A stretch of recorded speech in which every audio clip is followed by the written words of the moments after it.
Θα ήθελες να ανακαλύψεις ένα μέρος με χιλιάδες επώνυμα brands στις πιο τίμιες τιμές της αγοράς? Είμαι ο D-Bear και είμαι ο Social Media Manager του eDiametros.gr. Μέσα από τις παρουσιάσεις μου θα σε ξεναγήσω σε πάνω από 40.000 κωδικούς που κρύβονται μέσα στο βιβλιοπωλείο μας. Και μιας που πλησιάζει η νέα σχολική χρονιά, θα απαντήσω σε διαχρονικά σας ερωτήματα.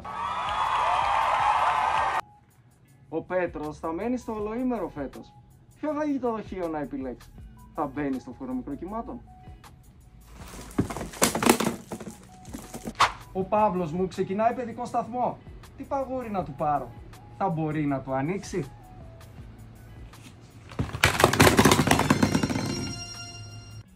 Ο Νικόλας θα πάει πρώτη δημοτικού. Τι τσάντα να του πάρω? Τρόλεϊ ή πλάτη? Η Ιωάννα θα πάει γυμνάσιο και μου ζήτησε μία πόλο. Θα χωράνε τα βιβλία της? Όσο θέλεις κάτσε σκέψου, τον αρκούδο εμπιστέψου.